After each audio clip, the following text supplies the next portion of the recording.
સુરત શહેરમાં ઘર પાસે રમી રહેલ બાળકીને કાર ચાલકે કચડી નાખતા મોત. ડિંડોલી પ્રયોશા પાર્ક સોસાયટીમાં 4 વર્ષીય બાળકી ઘર બહાર રમી રહી હતી. સોસાયટીમાં જ રહેતા કાર ચાલક બેફામ રીતે આવી રહ્યો હતો. બેફામ કાર ચાલકે બાળકીના ઘર પાસે ટન મારી બાળકીને કચડી નાખી.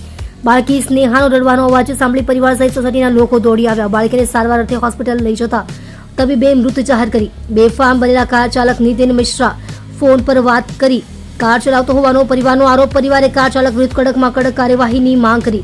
ડિંડોલી પોલીસ ઘટના સ્થળે દોડી આવી. પોલીસે કાર ચાલક નીતિન મિશ્રાની ધરપકડ કરી કાર ચાલક વિરુદ્ધ ગુનો નોંધી કાયદેસરની કાર્યવાહી હાથ ધરી.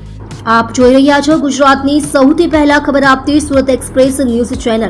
ડાયરેક્ટર રાજેશ મંગલેની સાથે. મારું નામ ભરત છે. હું પ્રયોશામાં રહું છું.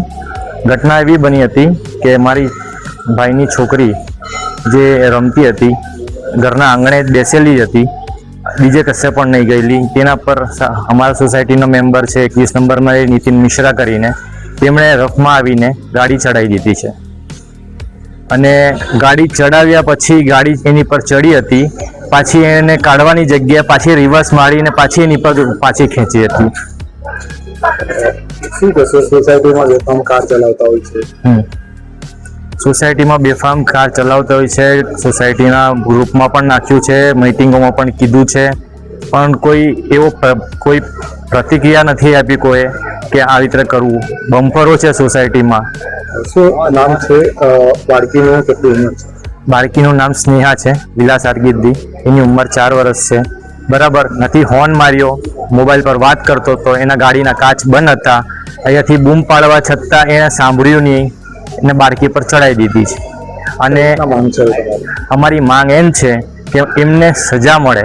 સજા એવી જ રહે કે કાનૂન જે વસ્તુ છે તે આ ગેરકાયદે અકસ્માત કરીને ચલાવે છે, પણ આ અકસ્માત નથી, એક રીતેનું મર્ડર જ છે.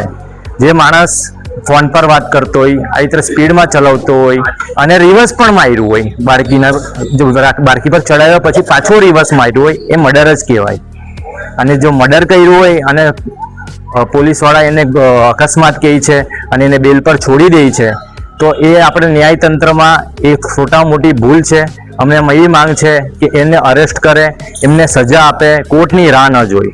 કારણ કે કોર્ટ સુધી જશે ત્યાં સુધી એ બેલ પર છૂટ્યો રહેશે. મારી બાળકી તો જીવ ગયો જ છે ને, એને ન્યાય મળે ને એ બહાર ફરે એ ન્યાય નથી.